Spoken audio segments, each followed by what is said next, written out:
الحمدللہ رب العالمین، الصلاۃ والسلام علی سید الانبیاء والمرسلین، اما بعد، فاعوذ باللہ من الشیطان الرجیم، بسم اللہ الرحمن الرحیم۔ قال اللہ تبارک و تعالی فی القرآن المجید والفرقان الحمید، وَلَنَبْلُوَنَّكُمْ بِشَيْءٍ مِّنَ الْخَوْفِ وَالْجُوعِ وَنَقْصٍ مِّنَ الْأَمْوَالِ وَالْأَنفُسِ وَالثَّمَرَاتِ وَبَشِّرِ الصَّابِرِينَ۔ صدق اللہ العظیم و صدق نبی امین کریم رؤوف الرحیم۔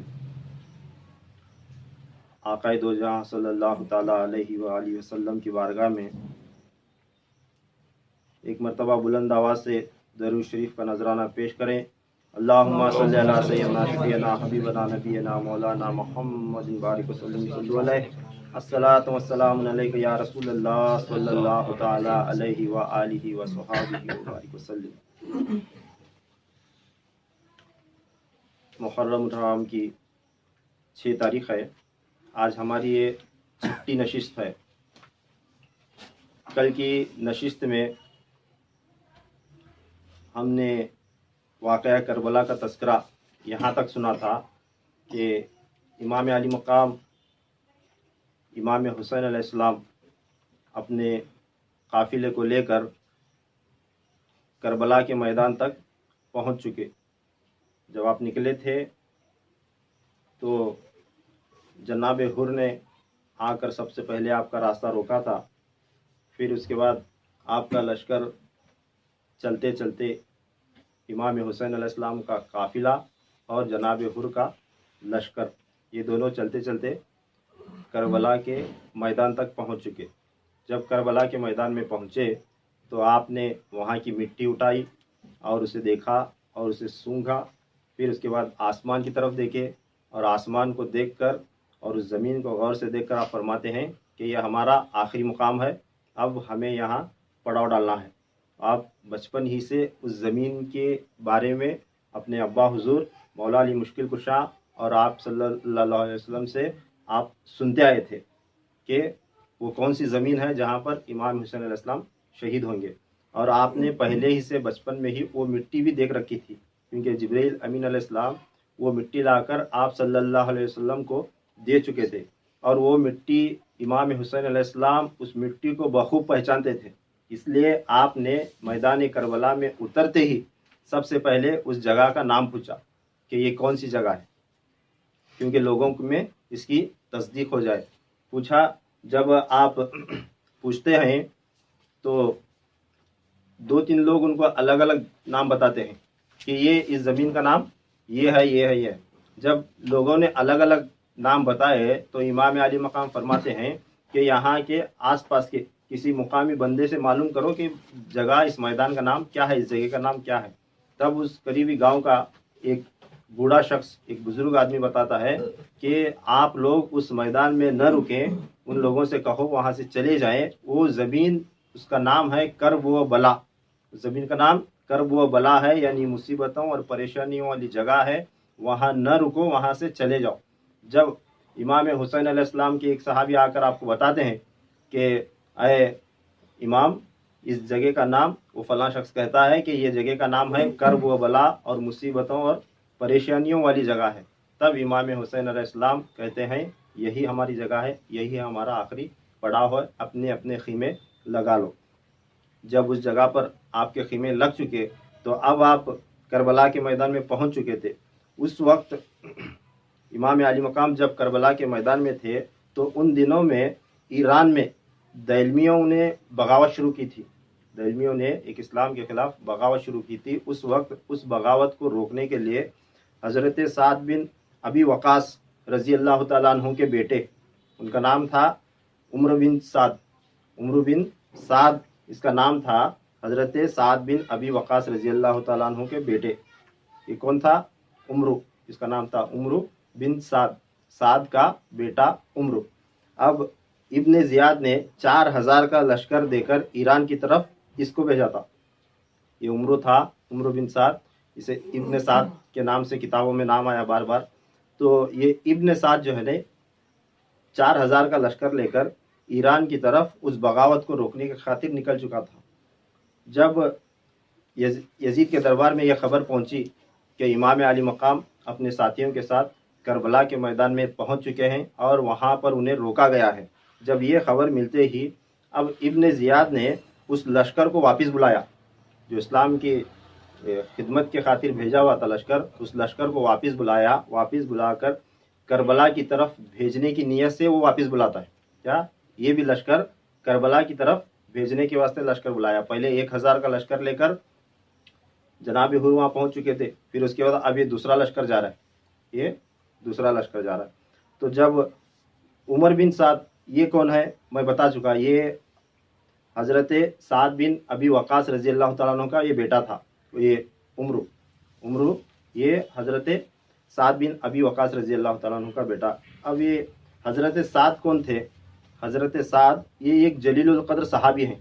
حضرت سعد بن ابی وقاص رضی اللہ تعالیٰ عنہ یہ ایسے صحابی ہیں جنہوں نے حضور صلی اللہ تعالیٰ علیہ وآلہ وسلم کے ساتھ غزوات میں حصہ لیا تھا، اور خاص کر غزوہ احد میں جب آپ صلی اللہ علیہ وسلم زخمی ہوئے تھے، اس وقت چند صحابہ مل کر آپ صلی اللہ علیہ وسلم کے اطراف ڈیرا ڈالے تھے، اور آپ پر جب تیر وغیرہ برسا رہے تھے لوگ، تو اس وقت کفاروں کے تیر حضرت سعد رضی اللہ تعالیٰ عنہ اپنے سینے پر کھائے تھے۔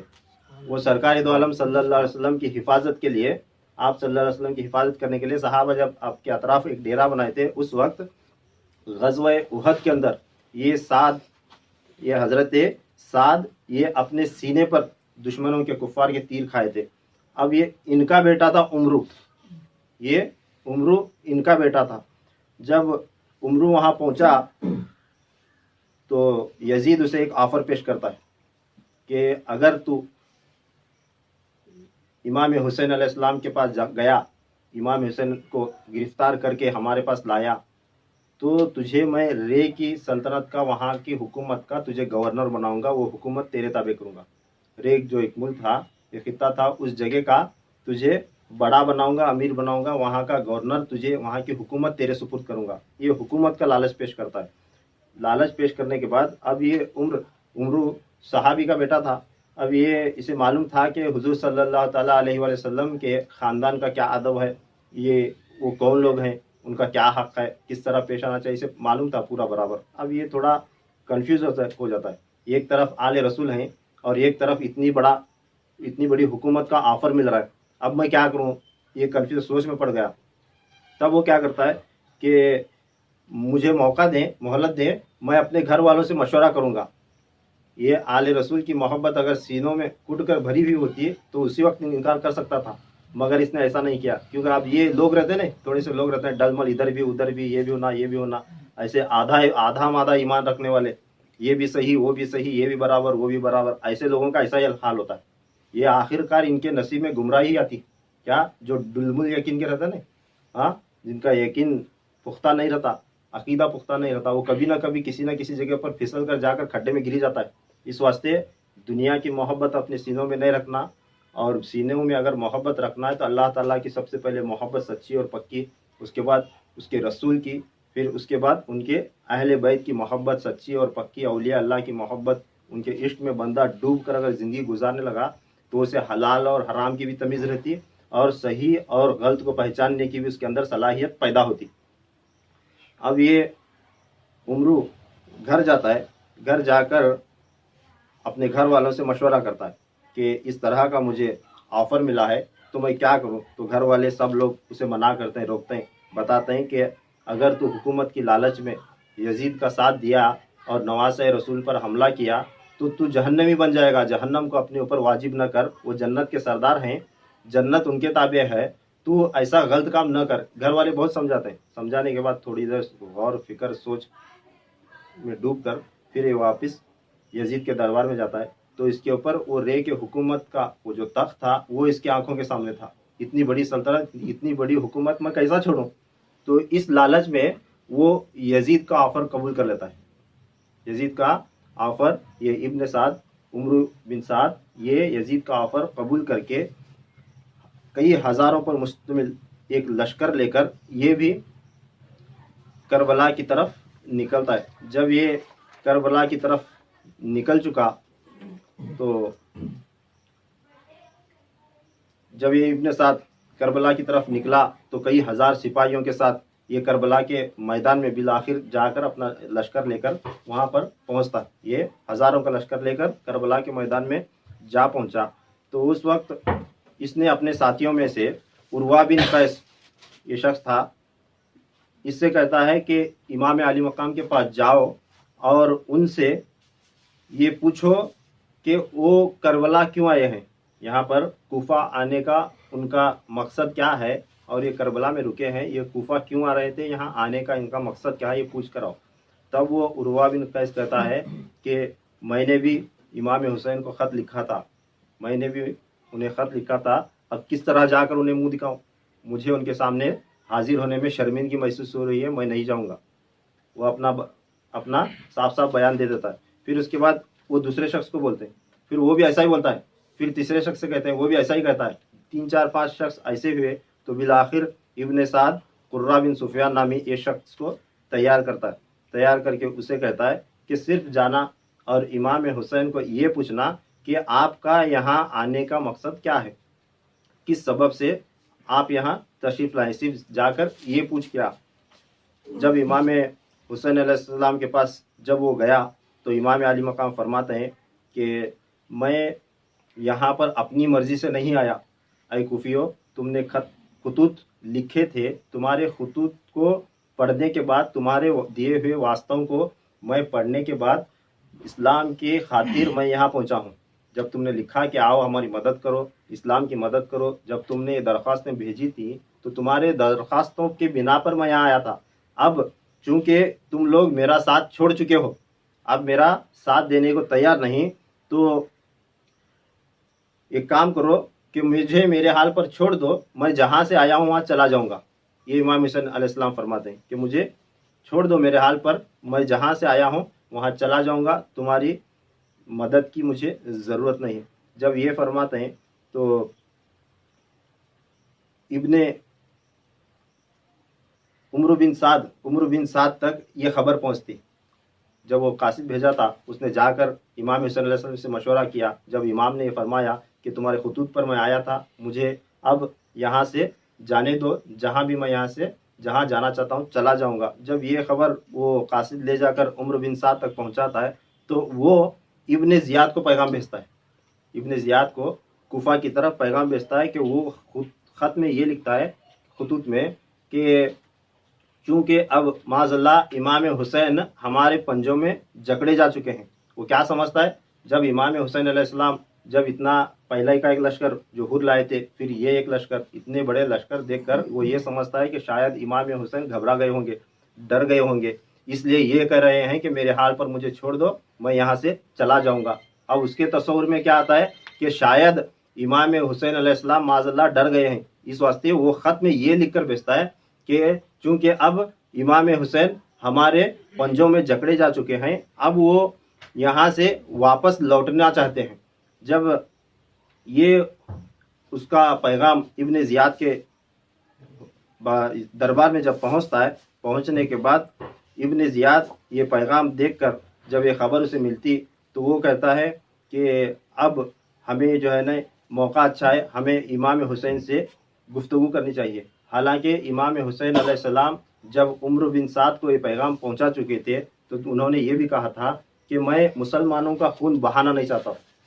کیا آپ نے کیا کہا تھا، میں جہاں سے آیا ہوں وہاں مجھے جانے دو. اس لیے آپ نے کہا تھا کہ وہ چاہتے تھے کہ مسلمانوں کا ناحق خون نہ بہے، مسلمانوں کا خون نہ بہے اور اس کا الزام میرے اوپر نہ ہے. یہ آپ نے اس نیت سے امام حسین علیہ السلام نے یہ عمرو بن سعد کو سمجھایا تھا. جب امام حسین علیہ السلام کا یہ جملہ اس نے سنا تو وہ خط میں صرف اتنا لکھ کر بھیجتا ہے کہ وہ ہمارے پنجوں میں جکڑے جا چکے ہیں، مجبور ہیں، لاچار ہیں، ڈرے ہوئے ہیں. اس طرح کے جملے لکھ کر وہ ابن زیاد کے دربار میں پیغام پہنچاتا ہے. جب یہ پیغام ابن زیاد تک پہنچا تو تب اس وقت ابن زیاد خوشی سے یہ کہتا ہے کہ اب اچھی بات ہے، جب امام حسین یہاں سے نکلنا چاہتے ہیں تو ہم کوئی نہ کوئی دوسرا راستہ نکالیں گے، کچھ کریں گے. یہ ابن زیاد کے خیال میں آتا ہے. تو خیال میں آنے کے بعد اب وہ دوبارہ ایک قاصد بھیجتا ہے. ابن زیاد دوبارہ ایک قاصد بھیجتا کہ ٹھیک ہے امام حسین کو میرے پاس لے آؤ، میں ان سے گفتگو کرنا چاہتا ہوں، دیکھیں گے وہ کیا کہتے ہیں یا کہاں جانے والے ہیں۔ جب یہ خبر امام حسین علیہ السلام کو پہنچتی تو امام حسین علیہ السلام فرماتے ہیں کہ مجھے نہ تو تیرے دربار میں حاضر ہونا ہے، نہ تو یزید کے دربار میں حاضر ہونا ہے، مجھے جہاں سے میں آیا ہوں وہاں میں چلا جاؤں گا، میرے حال پر مجھے چھوڑ دو۔ جب یہ بات ہوئی تو آپ کیا کرتے ہیں، امام حسین علیہ السلام عمر بن سعد کو کی طرف اپنا ایک قاصد بھیجتا ہے کہ عمر بن سعد کو جو یہ اپنے قاصد ایک ایک کر کے بھیج کر مجھ سے گفتگو کروا رہا ہے تو اس سے کہو کہ وہ خود آئے۔ عمر بن سعد جو دوسرا لشکر لے کر آیا تھا اس سے کہو کہ وہ خود میرے پاس آئے، میں اس سے گفتگو کرنا چاہتا ہوں۔ جب یہ پیغام ملا تو عمر بن سعد خود امام حسین علیہ السلام کے سامنے حاضر ہوتا ہے۔ اب یہ اپنے کسی نہ کسی بندے کو بھیج کر گفتگو کرواتے تھے، وہ اس لیے کہ انہیں امام حسین علیہ السلام کے سامنے براہ راست حاضر ہونے شرمندگی محسوس ہوتی تھی، کیونکہ انہیں معلوم تھا کہ امام حسین علیہ السلام کون ہے، ان کا مقام و مرتبہ کیا ہے، کس طرح ہمیں جا کر ان کو اپنا چہرہ دکھائیں گے۔ یہ شرم کے مارے یہ لیڈر جو تھے ان کے سپہ سالار جو بن کر آتے تھے، یہ امام حسین علیہ السلام کے سامنے ڈائریکٹ حاضر نہیں ہوتے تھے، پہلے اپنے بندے بھیجتے تھے، جا کے یہ بول کیا، جا کے یہ پوچھ کیا، اس طرح کا معاملہ ہوتا تھا۔ جب یہ آپ نے دیکھا تو آپ فرماتے ہیں کہ عمر بن سعد کو میرے پاس بھیج، میں اس سے ڈائریکٹ بات کرنا چاہتا ہوں۔ جب وہ عمر بن سعد امام حسین علیہ السلام کے پاس پہنچا تو رات کا وقت تھا، امام حسین علیہ السلام اور وہ دونوں مل کر کئی دیر تک رات میں بیٹھ کر تنہا گفتگو کرتے ہیں، کئی باتیں ہوتے ہیں، دونوں کے درمیان باتیں ہوتے ہیں۔ باتیں ہونے کے بعد اس وقت امام حسین علیہ السلام اسے بولتے ہیں عمر بن سعد کو، اے عمر بن سعد، یہ دونوں فوجیں جو تو لے کر آیا ہے، ان فوجوں کو یہیں چھوڑ کر تو اور میں چل یزید کے دربار میں چلتے ہیں اور وہاں پر گفتگو کریں گے، میں ڈائریکٹ یزید کے ساتھ بات کروں گا۔ یہ پیشکش امام حسین علیہ السلام اس کے سامنے کے رکھتے ہیں۔ رکھنے کے بعد وہ کہتا ہے آپ جاننا چاہتے تھے، دیکھنا چاہتے تھے کہ یہ کتنا بدبخت اور کتنا سخت دل لے کر حاضر ہوا ہے، اس کو آزمانے کی خاطر آپ نے جملہ پیش کیا۔ تب وہ کہتا ہے کہ اگر میں نے لشکر یہیں چھوڑ کر آپ کو لے کر یزید کے دربار میں گیا تو یزید میرے ٹکڑے ٹکڑے کر دے گا اور میرے گھر والوں کو جلا کر راکھ کر دے گا، میں یہ نہیں کر سکتا۔ جب یہ پیشکش اس نے نہیں مانی تو تب امام حسین علیہ السلام تب اپنی 3 باتیں اس کے سامنے رکھتے ہیں۔ آپ فرماتے ہیں تو ٹھیک ہے، پہلی میری پیشکش یہ ہے کہ میں جہاں سے آیا ہوں وہاں مجھے جانے دے، یا تو میں جہاں سے آیا وہاں نہیں جاؤں گا، کسی اور طرف جاؤں گا، کیونکہ انہیں خطرہ تھا۔ آپ کہاں سے آئے تھے؟ مدینہ اور مکہ کی طرف سے آئے تھے۔ ان لوگوں کو یہ خوف تھا کہ اگر امام حسین علیہ السلام پلٹ کر اگر پھر دوبارہ مکہ اور مدینہ کی طرف چلے گئے تو پھر وہاں کے لوگوں نے ان کی بیعت کر لی تو ہمارا کیا بنے گا، یہ انہیں ڈر تھا۔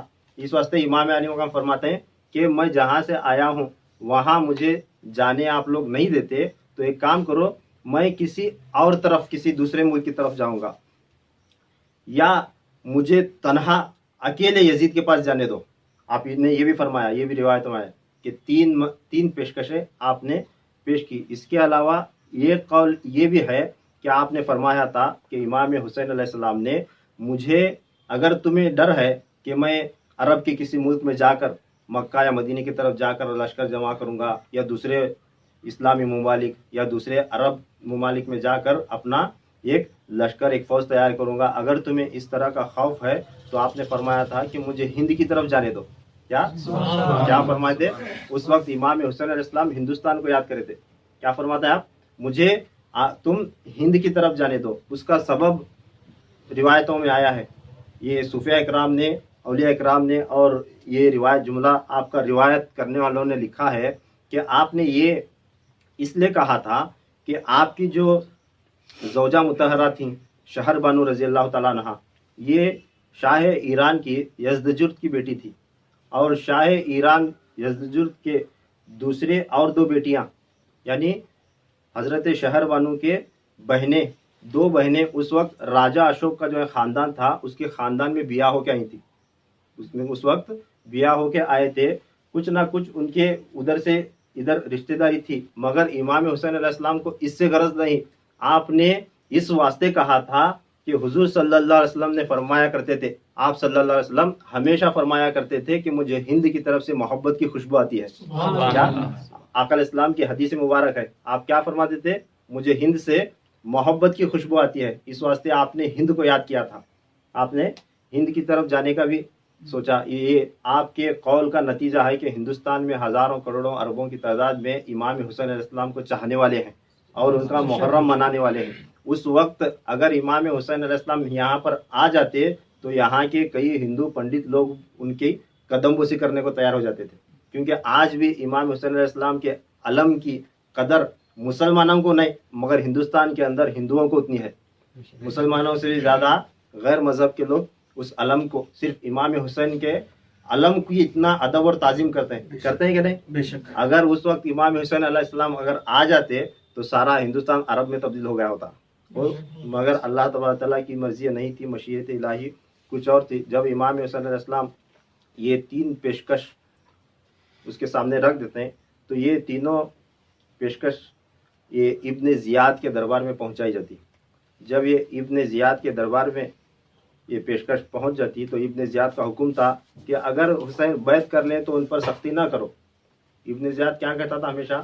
اگر وہ بیعت کر لیں تو ان پر سختی نہ کرو، انہیں اور ان کے ساتھیوں کو میرے دربار میں حاضر کرو. یہی بات یہ ابن سعد کو بھی وہ بول کر بھیج دیا تھا. جب دوسرا لشکر آیا تھا تو اسے بھی یہی تاکید کی گئی تھی، امام حسین سے بیعت لو. یہاں تک اب تک بھی وہی معاملہ چلتا آ رہا تھا. یہ جو بھی خطوط آتے تھے یہی لکھا ہوا ہوتا تھا کیا کہ حسین سے بیعت لو، اگر وہ بیعت کریں تو انہیں ہمارے دربار میں بھیج دو، ان پر کوئی بھی سختی نہیں کرنا، ان کے ساتھ نرمی سے برتنا. یہ آل رسول کا تھوڑا حیا اب تک ان کے اندر تھوڑا تھوڑا باقی تھا. جب اس نے امام علیہ السلام کی یہ 3 باتیں سنی تو اس نے ابن زیاد کو پیغام بھیجا کہ صلح کے لیے تیار ہیں. کون؟ یہ ابن سعد یہ پیغام ابن زیاد کے دربار میں بھیجتا ہے کیا امام حسین علیہ السلام صلح کرنے کے لیے تیار ہیں، یہ 3 پیشکشیں آپ نے رکھی ہیں، تو اب میں کیا کروں؟ جب یہ پیغام ابن زیاد کے دربار میں پہنچتا ہے تو ابن زیاد یہ پیغام دیکھ کر خوش ہوتا ہے. وہ کیا سوچتا ہے کہ یہ امام کی تجویز مجھے قبول کرنا چاہیے تاکہ یہ تینوں میں سے کسی ایک تجویز کو قبول کر کے آگے کا راستہ نکالا جائے. یہ ابن زیاد خوش ہوتا ہے اور راضی ہوتا ہے کہ میں امام حسین کی یہ تجویز قبول کر کے آگے کا راستہ نکالوں. جب وہ تیار ہوتا ہے اور خوش ہوتا ہے کہ امام حسین کو اپنے پاس بلا کر کسی ایک تجویز پر عمل کیا جائے، جب یہ ارادہ کرتا ہے تو اس کا حال احوال دیکھ کر اس کے دربار میں ایک شخص کھڑا تھا جس کا نام تھا شمر ذیل جوشن. شمر ذیل جوشن اس کا نام تھا. یہ کھڑا ہو جاتا ہے. اب یہ دیکھ رہا ہے کہ ابن زیاد تو امام حسین علیہ السلام کے ساتھ کمپرومائز کرنے کے لیے تیار ہو گئے، بات چیت کرنے کے لیے تیار ہو گئے، تو اب معاملہ یہاں سلجھنے کے قریب آ رہا ہے. تو یہ شمر ذیل جوشن اٹھ کر کھڑا ہوتا ہے، کھڑا ہو کر بولتا ہے کہ اے ابن زیاد، تو یہ تجویز قبول نہ کر، حسین کی یہ تجویز تو قبول نہ کر. اگر ایک بار حسین تیرے ہاتھ سے نکل گئے، کسی اور طرف چلے گئے، وہ دنیا میں جہاں بھی جائیں، وہ دنیا میں چاہے جہاں بھی جائیں، لوگ اس کی بیعت کریں گے اور ایک بہت بڑا لشکر اس کا تیار ہوگا اور دوبارہ تجھے حسین کو اپنے گرفت میں لینے کا موقع ملے گا ہی نہیں. یہ شمر ذیل جوشن ابن زیاد کو مشورہ دیتا ہے. مشورہ دینے کے بعد اگر یہ مشورہ وہ پیش کر دیتا ہے، کر دینے کے بعد اور آگے یہ بولتا ہے کہ تجھے موقع ہے، حسین کیسا بھی ہو ہمارے اب شکنجے میں ہے، ہماری اتنی بڑی فوج وہاں پہنچ چکی، اب وہ گفتگو کرنا چاہتے ہیں، اب تو انہیں چھوڑ دیا تو معاملہ الٹ بھی ہو سکتا ہے. اگر تو یہ نہیں کرنا چاہتا تو ایک کام کر، اگر حسین کے ساتھ جنگ نہیں کرنا چاہتا تو ایک کام کر، حسین کو یہ پیغام بھیج کہ تم اور تمہارے ساتھی بیعت کرو یزید کی اور ہمارے سپرد ہو جاؤ، یعنی ہمارے قیدی بن جاؤ. پھر تجھے موقع ہوگا، تجھے اختیار ہوگا کہ چاہے تو ان کو آزاد کر، چاہے ان کے ساتھ نرمی سے برتاؤ کر یا سختی کر یا انہیں سزا دے، جو چاہے کر، مگر ایک بار حسین اور ان کے ساتھیوں کو قیدی بنا لے. یہ شمر ابن زیاد کو مشورہ دیتا ہے. جب مشورہ دیتا ہے تو یہ بتاتا ہے وہ شمر کہ مجھے خبر ملی ہے، یعنی یہ شمر کے چند سپاہی، اس کے رازدار، اس کے خبر رساں، وہ جو لشکر بھیجے گئے تھے نا، اس لشکر کے اندر اس کے سپاہی تھے، اس کے جاسوس تھے. وہ جاسوسوں کے ذریعے یہ خبر لیا کرتا تھا کہ وہاں کربلا کے میدان میں کیا کیا چل رہا ہے، حر کے لشکر میں کیا کیا چل رہا ہے، حر کس طرح پیش آ رہا ہے، اور یہ ابن سعد یہ گیا یہ کس طرح پیش آ رہا ہے، یہ سارے معاملات پر نظر رکھے ہوئے تھا یہ شخص شمر۔ یہ کہتا ہے کہ میرے آدمیوں نے مجھے یہ خبر پہنچائی ہے کہ یہ ابن سعد اور حر یہ دونوں حسین کے ساتھ بالکل نرمی کے ساتھ پیش آتے ہیں، اور یہ دونوں حسین کے ساتھ بیٹھ کر رات بھر گفتگو کرتے ہیں۔ کیا پتا یہ دونوں بھی اس کے ہاتھ میں بک جائیں، یہ دونوں بھی اگر حسین کے ہو گئے، تیرے باغی بن جائے تو تیرا تختہ یہ الٹ کر سارے کوفیوں کو اکٹھا کر لیں گے، مجھے یہ بھی خبر ملی ہے، تو اس پر نرمی نہ اختیار کر، سختی اختیار کر۔ جب یہ مشورہ دے دیتا ہے تو اب یہ شمر کون تھا، تو اس کی تھوڑی تعریف سن لیں آپ کہ یہ شمر، یہ رائے پیش کرنے والا یہ بدبخت، یہ ایک کوڑی کا مجلس تھا، اس کے جسم پر اور چہرے پر کوڑی کے داغ تھے، تو اس کی نشانی حضور صلی اللہ تعالیٰ علیہ وآلہ وسلم نے اپنے حیات میں بتا چکے تھے۔ آپ صلی اللہ علیہ وسلم اس کی بھی نشانی بتائے تھے۔ حدیث پاک ہے، آپ فرمایا کرتے تھے آقا علیہ السلام، میں ایک چپکبر ابلق کتے کو دیکھتا ہوں، کیا میں ایک ایسے ابلق کتے کو دیکھ رہا ہوں، وہ میرے خون میں منہ ڈبوتا ہے۔ آپ صلی اللہ علیہ وسلم نے اپنے زبان اقدس سے حدیث پاک بیان فرمائی تھی کہ میں ایک ایسے ابلق کتے کو دیکھ رہا ہوں کہ وہ میرے خون میں منہ ڈبو رہا ہے، اور وہ کتا اس کے جسم پر کوڑی کے داغ ہیں، کوڑی کے داغ ہیں۔ اتنی حدیث پاک آپ صلی اللہ علیہ وسلم بیان کر چکے تھے۔ اب ابن زیاد کو مشورہ دے کر جس نے اکسایا، وہ کوڑی کا مریض، وہ ابلق کتا، وہ شمر تھا، جسے حضور صلی اللہ علیہ وسلم نے اس کی بدبختی کی نشانی دی تھی۔ اسی نے آل رسول کا خون بہانے اور ان پر سختی کرنے کا مشورہ ابن زیاد کو دیا۔ جب اس نے مشورہ دیا تو ابن زیاد کا اب پھر ذہن بدل جاتا ہے، وہ کہتا ہے کہ شمر، واہ کتنا اچھا تو مشورہ دیا، واقعی میں سچ ہے، اگر ایک بار حسین ہمارے ہاتھ سے نکل گئے تو کچھ بھی ہو سکتا ہے۔ اب ایک کام کر، جب تجھے ہماری حکومت کی اتنی فکر ہے تو ہی ایک بڑا لشکر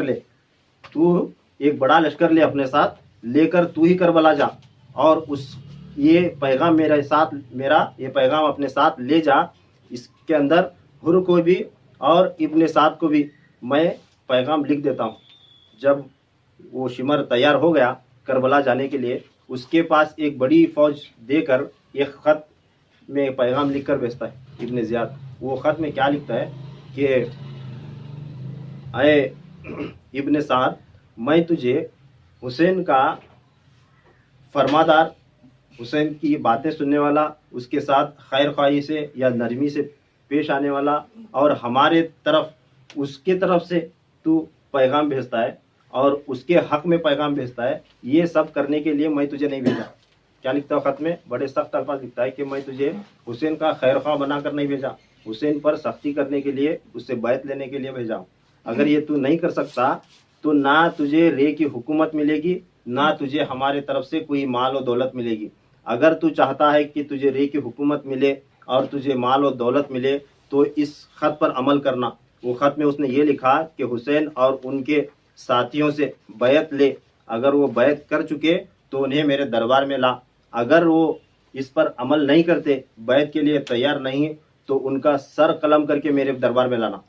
تب کھلم کھلا اب اس کے اندر جو بھی بغض تھا، ان کی جو نیت تھی، ان میں جو آگے کرنے والے تھے کام، وہ صاف الفاظ اس خط میں لکھ دیتا ہے کہ اگر امام حسین نہیں مانے تو ان کا سر قلم کر کے لے آنا اور ان کے لاشوں کو وہیں گھوڑوں سے کچل کر آنا۔ یہ صاف اتنا جملہ اس خط میں لکھ دیا جاتا ہے۔ اب یہ شمر ایک بہت بڑا لشکر لے کر اور وہ خط لے کر میدان کربلا پہنچنے کے بعد ابن سعد کے ہاتھ میں وہ پیغام تھما دیتا ہے۔ جب ابن سعد کھول کر یہ پیغام دیکھتا ہے تو وہ حیران ہو جاتا ہے۔ اب حکم بڑا سخت ملا، امام حسین کا سر قلم کرنے کا حکم ملا اور ان کے لاشوں کو کچل کر وہیں پر پھینک دینے کا حکم ہے، اور اگر یہ نہیں کرتا تو ایک طرف تخت ہے وہ چھین جانے کا بھی ڈر ہے۔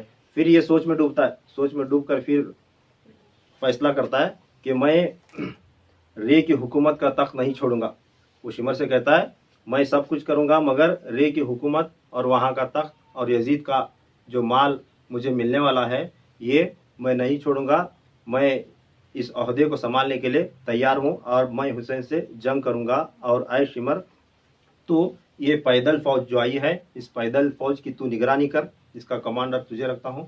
اب میں جنگ کا اعلان کر دیتا ہوں۔ جب یہ ان لوگوں نے یہ فیصلہ لیا تو ادھر خبر پہنچ چکی تھی یزید کو کہ امام حسین علیہ السلام اپنے ساتھیوں کے ساتھ کربلا کے میدان میں ہیں، یہ معاملات چل رہے ہیں۔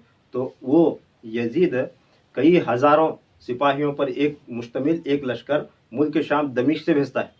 دمشق سے ایک اور بڑا لشکر آتا ہے، کتنے 3-4 لشکر ایک کے بعد دیگرے جمع ہو گئے۔ پہلے ہر لائے، پھر ابن سعد لایا، پھر اس کے بعد شمر لایا، پھر اس کے بعد دمشق سے اور کئی ہزاروں سپاہیوں پر مشتمل ایک اور لشکر یزید کے دربار سے آ کر کربلا میں پہنچتا ہے۔ پہنچنے کے بعد اب یہ لوگ کتنے تھے؟ 72، 73، 74 لوگ یہ جوان جو شہید ہوئے کربلا کے میدان میں۔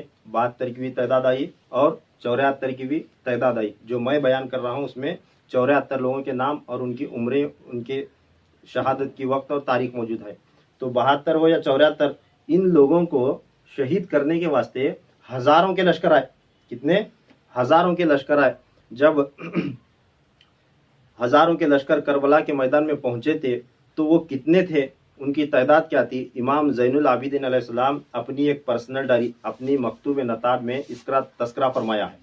امام زین العابدین علیہ السلام اس کا تذکرہ خوب بہترین طریقے سے لکھا ہوا اس کا ایک نقشہ ہے۔ اب یہ بات بھی میں بتا دوں کہ کربلا کا یہ جو واقعہ بیان ہوتا ہے اتنا سارا تفصیل کے ساتھ، یہ خط گیا، وہ خط گیا، یہاں گئے، وہاں گئے، یہ مقام پر رکے، وہ مقام پر رکے، یہ شخص آ کر ملا، پھر وہ شخص آ کر ملا، پھر یہ معاملہ ہوا، یہ معاملہ ہوا، پھر کربلا سے قافلہ ان کا دمشق پہنچا، پھر وہاں کیا ہوا، پھر وہاں سے مدینہ جب واپس آئے۔ تو یہ سارا ڈیٹیل جو کربلا کا واقعہ بیان ہوتا ہے، یہ سارا کچھ جو بیان ہوتا ہے، کئی لوگوں کے ذہن میں سوال آ سکتا ہے اور کئی لوگ اس کا انکار بھی کرتے ہیں کہ اتنا سارا واقعہ کیسے معلوم ہوا، کس طرح اتنا لفظ بلفظ شخص کا نام، یہ ساری چیزیں کیسا نوٹ ہوئے، کیسا تحریر ہوئے، یہ تم لوگ جو بیان کرتے ہیں اس کی حقیقت کیا ہے؟ تو اس کی حقیقت یہ ہے کہ یہ سارا واقعہ امام زین العابدین علیہ السلام نے خود لکھا ہے۔ امام زین العابدین اس کے خود راوی ہیں کربلا کے پورے واقعے کے۔ اور میرے پاس جو یہ ڈائری ہے یہ امام زین العابدین علیہ السلام کی خود ان کی لکھی ہوئی ہے، یہ مکتوب نتاب ہے۔ یہ دیکھیں اس میں نقشہ ہے، اس میں نقشہ ہے، ان کے نام ہے۔ اور خاص کر ایک بات یہ ہے اس کے اندر کہ اس کے اندر یزید کے فوج کا پورا نقشہ ہے، یزید کے سپاہی کتنے تھے، فوج کتنی تھی، یہ سارے ہیں۔ اب یہ امام زین العابدین جب قافلہ مدینہ سے نکلا تھا، وہاں سے لے کر قافلہ واپس مدینے کو پہنچنے تک امام زین العابدین ساتھ تھے کہ نہیں؟ آپ بیمار تھے، بستر پر تھے، آپ کو اللہ تبارک تعالیٰ نے رکھنا تھا، آپ کے ذریعے آل رسول کی آل چلنی تھی آگے، اس واسطے آپ باحیات باسلامت وہاں مدینہ تک واپس پہنچے۔ تو جو بھی معاملات ہوتے تھے، امام حسین علیہ السلام کو جو بھی شخص ملنے آتا تھا، جو بھی گفتگو ہوتی تھی، وہ کیا ہوتا تھا، امام زین العابدین علیہ السلام کو خیمے میں آ کر امام حسین علیہ السلام بتلاتے تھے کہ ابن سعد آیا تھا، یہ گفتگو ہوئی، پھر ہر آیا، یہ گفتگو ہوئی، پھر اس طرح کا پیغام آیا، ابن زیاد کی طرف سے یہ پیغام آیا، یزید کی طرف سے یہ پیغام آیا، یہ اتنا لشکر آیا، اب اتنے سپاہیوں کا لشکر آیا۔ کیونکہ سپاہی جو لے کر آتے تھے باقاعدہ تعداد ان کی گنی جاتی تھی، اور 1000، 2000، 3000 جتنے بھی سپاہی ہوتے تھے وہ باقاعدہ اس کا کمانڈر اس کا حساب کتاب رکھتے ہوئے انہیں لاتا تھا، کیونکہ فوج کا نظام سنبھالنا ہوتا ہے اور انہیں کھانا پینا بھی پیش کرنا ہوتا ہے۔ یہ تمام معاملات سے سپہ سالار جو کمانڈر ہوتا ہے اسے معلوم رہتا ہے اس کے اندر یہ فوج کتنی بڑی ہے، اس میں گھوڑے کتنے ہیں،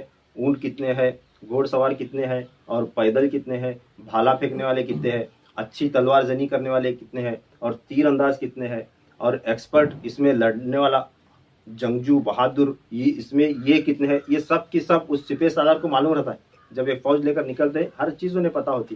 تو جب جہاں بھی جنگ کے لیے جاتے تھے تو جاسوسوں کو بھیج کر تحقیق کرایا جاتا تھا کہ لشکر کتنا آیا ہے، کتنے لوگ ہیں، گھوڑ سوار کتنے ہیں، تیر انداز کتنے ہیں، ان کے اندر اچھے لڑنے والے جنگجو کتنے ہیں، کون کس خاندان سے، یہ تک تحقیق ہوتی تھی۔ کیونکہ ایک ایک خاندان کے جنگجو ایسے ہوتے تھے کہ ان کا نام ساری دنیا میں مشہور ہوا ہوتا تھا، ان کا کہ بہادری میں جنگ میں مہارت رکھنے کے حوالے سے اس کا نام ہے۔ تو اس طرح کی چیزیں تھے، یہ سارے کی ساری چیزیں پورا کربلا کا واقعہ امام زین العابدین علیہ السلام نے اپنے پرسنل ڈائری، اپنی مکتوب نتاب میں سارے کا سارا لکھ رکھا تھا۔ تو یہ لکھا ہوا واقعہ اس کا ایک نسخہ جو ہے نا مجھے ملا، تو میں جو بیان کر رہا ہوں یہ اس نسخے کے اندر ہے۔ یہ اس کتاب کی فصل ہے پنجم، یہ دیکھیں تھوڑا اس کے اندر لکھا ہوا ہے فصل پنجم در احوال شہدائے کربلا معلی، پھر اس کے بعد احوال یاران باوفا حضرت امام شہید کربلا کی شہادت کا، یعنی امام حسین علیہ السلام کے جو دوست اور احباب تھے، چاہنے والے تھے، ان کے شہادت کے واقعے پہلے بیان کیے گئے۔ اب یہ عبارت میں پڑھ کر سنا کر آگے جاتا ہوں، کیونکہ جو ہمیں تذکرہ کر رہے ہیں کربلا کا، اب ہماری 6ٹھی نشست ہے، پھر اس کے بعد انشاءاللہ آگے کی بھی نشستیں ہوں گی، چلیں گی، تو چونکہ ابھی اس کے بعد کئی باتیں نئی آئیں گی، ایسی باتیں نئی اس میں آئیں گی جو آپ لوگوں نے پہلے کبھی نہیں سنا۔ تو کیونکہ میں یہ پڑھ کر سنانے کا مقصد یہ ہے کہ لوگوں کو یا یوٹیوب پر سننے والوں کو پتہ چلے کہ کس کتاب سے ہے اور واقعی میں یہ ہے یا یہ میں اپنی مرضی سے بتا رہا ہوں، یہ سارا اس کا خلاصہ ہونا ہے۔ اس واسطے میں یہ عبارت پڑھ کے سناتا ہوں، غور سے سنیں۔ مصنف نے اس کتاب میں لکھا ہے کہ اس فصل میں ان حضرات والا صفات کا احوال تحریر کیا جاتا ہے جنہوں نے اپنی نقد جان کو گوہر رسول در شاہ حوار بطول پر قربان کیا، یعنی معرکہ کربلا میں حضرت امام حسین علیہ السلام کے ہمراہ لڑے اور شہید ہوئے۔ چونکہ اب یہ جملہ قابل غور ہے، لکھتے ہیں مصنف، یہ چشتیہ سلسلے کے ایک بزرگ ہیں جن کی یہ پرسنل ڈائری ہے، یہ مکتوب نتاب میں سے لیا گیا ہے۔ اب یہ اس کتاب کے اندر ایسی رازدارانہ باتیں ہیں، یہ صوفیاء کرام کے خانقاہوں سے چلی ہوئی کتاب ہے، یہ چشتیہ سلسلے کے خانقاہوں سے نکلی ہوئی کتاب، یہ ہر کسی تک پہنچانے کی یہ ضرورت نہیں، اس میں منع بھی ہے، مگر یہ کربلا کا واقعہ یہ ہر کسی کو ہم بتا سکتے ہیں، اس واسطے بیان ہو رہا ہے۔ انہوں نے لکھا ہے کہ چونکہ اہل ظاہر نے کسی کتاب میں ان یاران با وفا کا حال مفصل نہیں لکھا۔ کیا لکھ رہے ہیں آپ؟ میں یہ تفصیل لکھنے کا اس کی لکھنے کی وجہ یہ ہے کہ آپ فرما رہے ہیں کہ اہل ظاہر نے کسی کتاب میں ان یاران با وفا کا حال مفصل نہیں لکھا کہ اول کون صاحب تصدق ہوئے اور پھر کس نے شہادت پائی اور کس نے اس کے بعد شہادت پائی اور کون راہ ملک بقا ہوا، مگر اب تفصیل سے یہ لکھا جاتا ہے کہ فلاں حضرات فلاں شہید ہوئے، فلاں وقت شہید ہوئے، ان کے شہادت کا دن، ان کے شہادت کی تاریخ اور ان کی شہادت کا وقت، یہ لکھنے کے ساتھ ساتھ ان کی ولادت کا مہینہ، ان کے ولادت کی ہجری اور ان کے ولادت کا دن اور وقت تمام کے تمام تفصیل کے ساتھ لکھا ہوا ہے، اور ان کی عمریں کتنی تھی، کربلا کے میدان میں جب وہ پہنچے تو ان کی عمریں کتنی تھی، پہلے ولادت، یہ تمام حالات جو ہیں مفصل کے ساتھ اس کتاب میں بیان کیے گئے ہیں۔ اب جب یہ بیان ہوا تو اب میں آپ کو اس نقشے سے، یہ جو نقشہ میں دکھایا یزید کے فوج کا، اس کی تعداد بتاتا ہوں۔ اس کتاب کے اندر ہے کہ جب یزید تخت نشین ہوا تھا، جب امام حسین علیہ السلام کربلا کے میدان میں پہنچے تھے، تو اس وقت یزید کے پاس کل 7,03,457 سپاہیوں پر مشتمل فوج تھی۔ یزید کی فوج کتنی تھی؟ کل 7,03,457 پر مشتمل اس کی فوج تھی۔ اب کربلا کے میدان میں جو یہ 74 یا 80 یا 85 یا 90 جتنے بھی لوگ تھے، عورتیں بچے سب ملا کر، اب ان لوگوں کو شہید کرنے کے واسطے اس نے کربلا کے میدان میں جو فوج بھیجی تھی، ایک کے بعد دیگرے جو فوج آئی، تو ان کی تعداد تھی 1,40,457۔ کتنے؟ 1,40,457 لوگوں کو یزیدیوں نے امام حسین علیہ السلام اور ان کے ساتھیوں کو ختم کرنے کے واسطے بھیجا تھا۔ اندازہ لگاؤ، ایک طرف 72 یا 74 لوگ ہیں، 74 لوگ ایک طرف جو شہید ہوئے، جو لڑ کر شہید ہوئے، یہ 74 لوگ جن کا تذکرہ میں سنا رہا ہوں، یہ 74 لوگوں کو شہید کرنے کے واسطے کتنی فوج آئی تھی؟ 1,40,457 لوگ آئے تھے۔ اب ان میں ایک سے ایک ایکسپرٹ، ایک سے ایک اچھے سے اچھے تیر انداز اور اچھی سے اچھی تلوار زنی کرنے والے، اچھے سے اچھے نشانے باز، بھالا پھینکنے والے، یہ